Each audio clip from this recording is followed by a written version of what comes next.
പുതുവർഷത്തിൽ surcharge തുടരുമെന്ന് KCB. അധിക ബാധ്യതയെന്ന് പറഞ്ഞ് 19 പൈസ സർചാർജ് ഏർപ്പെടുത്തിയാണ് ജനങ്ങൾക്ക് KCB ഇരുട്ടടി നൽകുന്നത്. നേരിട്ട് 10 പൈസ ചുമത്തിയും പുതുതായുള്ള 9 പൈസയും ചേർത്താണ് ഈ സർചാർജ് ഈടാക്കുന്നത്.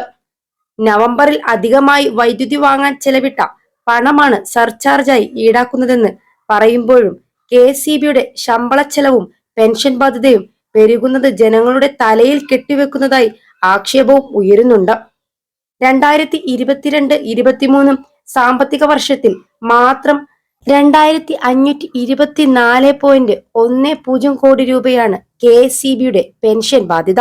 2021-22 വർഷത്തിലെ ബാധ്യത 2376.69 കോടി രൂപയായിരുന്നു.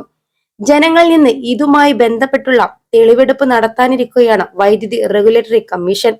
ജനുവരി 4-നാണ് ഇത് നടത്തുക. ഏപ്രിൽ ഈ ബാധ്യത കൂടി ചേർത്താകും നിരക്ക് വർധനയെന്നാണ് റിപ്പോർട്ടുകൾ പറയുന്നത്.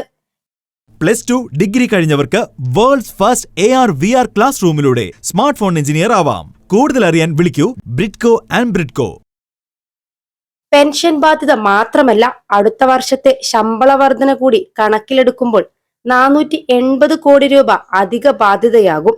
ഇതുകൂടി കണക്കിലെടുത്ത് താരിഫ് ഉയർത്താനാണ് KCB കമ്മീഷനോട് ആവശ്യപ്പെട്ടിരിക്കുന്നത്.